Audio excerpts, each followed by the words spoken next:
Ciao a tutti e bentornati su Lernamo. In questo video faremo un viaggio attraverso le lingue ibride, cioè quelle che nascono quando due culture si incontrano e si mescolano. E indovinate un po'?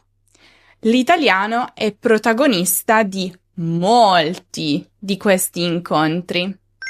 In questo video imparerai la definizione di lingua ibrida e scoprirai tutte quelle che si sono formate dall'incontro dell'italiano con un'altra lingua e le loro caratteristiche. E resta fino alla fine, perché l'ultima è molto divertente e coinvolge la pasta. Ma cosa significa lingua ibrida? È molto semplice. Immaginate di prendere due ingredienti diversi, come il sugo di pomodoro italiano e il piccante messicano, e di creare una salsa completamente nuova. Ecco, le lingue ibride funzionano proprio così.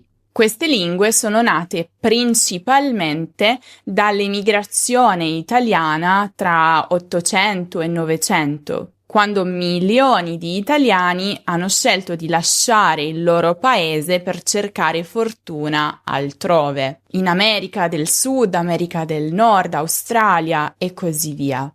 Chiaramente loro portavano con sé la loro lingua, i loro dialetti, la loro cultura, ma allo stesso tempo hanno dovuto adattarsi a diverse realtà nuove, lingue diverse. E così sono nati questi veri e propri matrimoni linguistici. Piccola curiosità, lo sapevate che tra il 1876 e il 1976 circa 26 milioni di italiani sono emigrati? È quasi la metà della popolazione italiana attuale. Cominciamo subito il nostro viaggio dal Brasile, dove troviamo una delle lingue ibride più affascinanti, il Talian.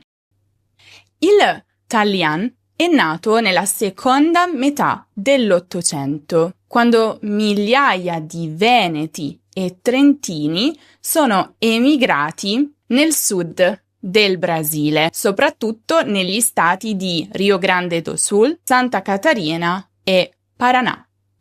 Pensate un po' la difficoltà.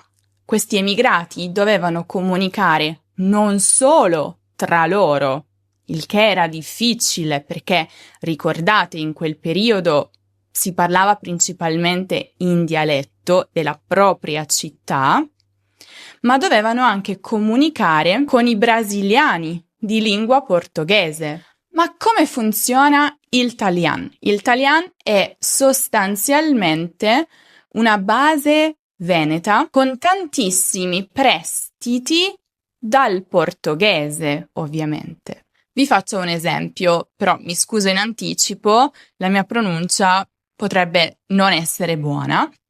Qualcosa come vamos a andar alla festa, per dire andiamo alla festa.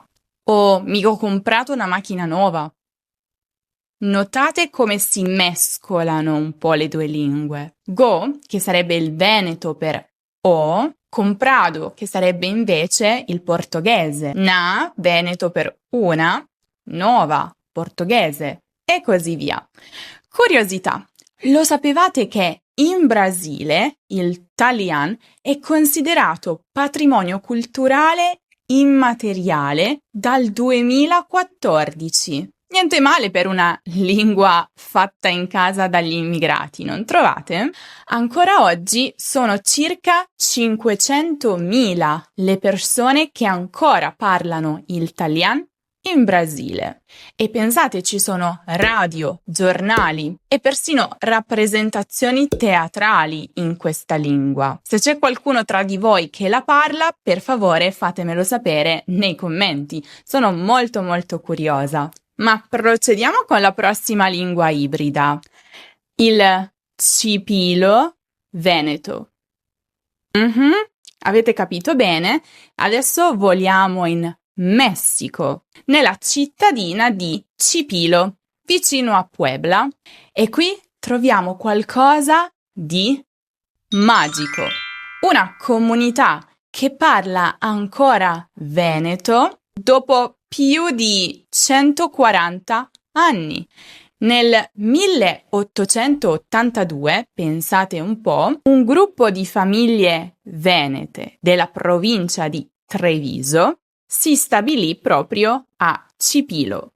E attenzione, a differenza di altri gruppi di emigrati, questa comunità è rimasta sempre molto chiusa e quindi ha mantenuto la lingua quasi intatta.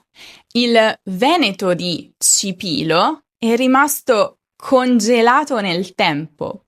E non sto scherzando, pensate che alcune parole in veneto sono scomparse durante questo periodo di tempo, ma a Cipilo si usano ancora. Volete un esempio? Ebbene, a Cipilo dicono ancora clapare il tram per prendere il tram. Anche se, pensate un po', i tram non ci sono mai stati in città. È un ricordo linguistico dell'Italia di fine Ottocento. Affascinante, no? Oggi la comunità di Cipilo ha circa 3.000 abitanti e molti di loro parlano ancora perfettamente il dialetto veneto dei loro antenati. È uno dei casi più incredibili di conservazione linguistica al mondo. E adesso passiamo al cocoliche. Oh, sto scherzando, si tratta del cocolice. Cosa? Adesso dal Messico ci spostiamo in Argentina per parlare proprio del cocolice, che è una delle lingue ibride più divertenti e affascinanti. Cos'era il cocolice?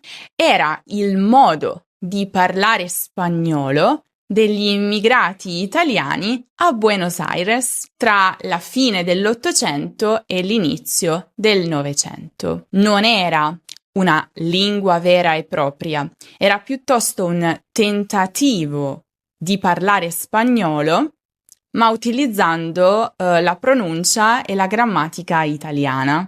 Degli esempi?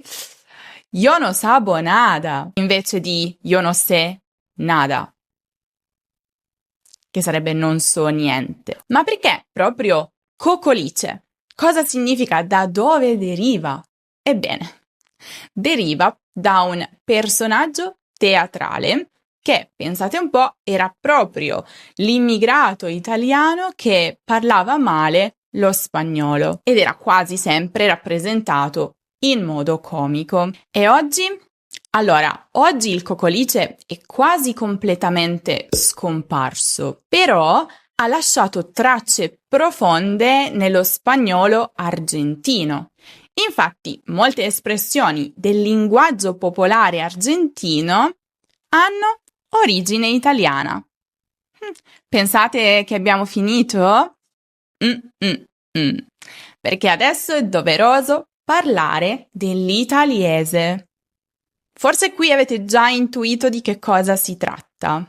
Pensate un po', mi azzarderei a dire che si tratta della lingua ibrida più diffusa al mondo.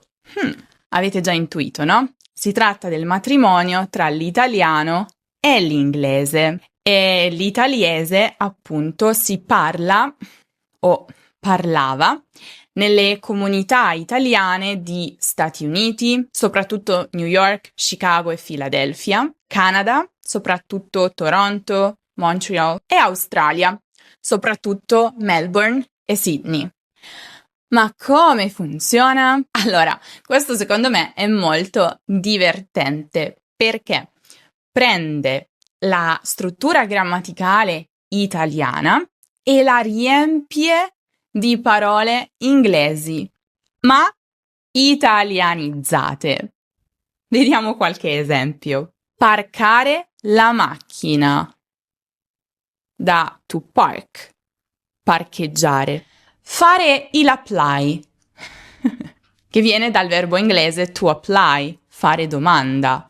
Droppare qualcosa, dall'inglese to drop, far cadere. Fissare, dall'inglese to fix, riparare, sistemare. Movare, che non è muovere, ma viene dall'inglese to move, e cioè trasferire, trasferirsi. Personalmente il mio preferito è fare il apply. È bellissimo fare il apply. Ma la cosa più divertente, a mio parere, è il fatto che la struttura grammaticale rimanga quella italiana. E quindi si possono sentire frasi come: ho parcato la car in front della house. Ho parcato la car in front della house. O devo fare lo shopping per il weekend. Questa non suona neanche tanto strana oggigiorno, in realtà, con tutte le parole inglesi che usiamo in italiano. Ora che ci penso. O vado al store per comprare le groceries, e così via. Oggigiorno in realtà anche l'italiese sta un po' scomparendo, perché le nuove generazioni in quelle città che ho menzionato prima parlano perfettamente inglese. Ma c'è ancora qualcuno tra voi che lo parla o che ha i genitori, i nonni che ancora lo parlano? Fatemelo sapere nei commenti. Ma non potevo non aggiungere a questa lista anche il lunfardo. Cosa? Non è vero, so che tra voi c'è chi sa di che cosa sto parlando. Infatti si tratta probabilmente del più famoso tra i gerghi sudamericani. È così? Ma cos'è il lunfardo? È il gergo nato nei quartieri popolari di Buenos Aires e Montevideo tra la fine dell'Ottocento e l'inizio del Novecento. Non è una lingua vera, ma piuttosto un vocabolario speciale, usato inizialmente dalla malavita e poi diffuso in tutti i ceti sociali. Allora, anche se il lunfardo ha origine da tante lingue diverse, francese, italiano, inglese, lingue africane, spagnolo, l'italiano è proprio quella lingua che ha dato il contributo più grande, ha veramente dato un contributo enorme al lunfardo. Vediamo degli esempi di parole derivate dall'italiano e presenti nel lunfardo. Fiaca, che viene proprio da fiacca, e cioè stanchezza, pigrizia. Laburo, che viene da lavoro. Mina, che viene da femmina, cioè ragazza. Guita, dal napoletano. Soldi. Ciamuglio, da chiamare, per indicare parlare, convincere. Avete visto? Attenzione, attenzione! Il lunfardo è diventato famoso nel mondo grazie al tango. Pensate che moltissime canzoni di tango contengono parole del lunfardo di origine italiana. E sinceramente io non lo sapevo, ma dopo questo video andrò ad ascoltare alcune canzoni proprio con queste parole, perché personalmente sono molto curiosa. Ho appena fatto una ricerca e apparentemente c'è una famosa canzone chiamata Sur di Aníbal Troilo che usa proprio le parole pibe per ragazzo, che viene da pivello, e mina, che come abbiamo visto prima significa ragazza. La ascolterò presto. Il prossimo è il maccaronico. E attenzione qui, perché questa lingua ibrida è un po' diversa dalle altre che abbiamo appena visto, perché quelle sono nate per necessità, mentre questa è nata dall'arte e dallo scherzo. Il maccaronico nasce, pensate un po', nel Rinascimento, quando poeti come Teofilo Folengo mescolavano il latino con dialetti italiani per creare effetti comici e letterari.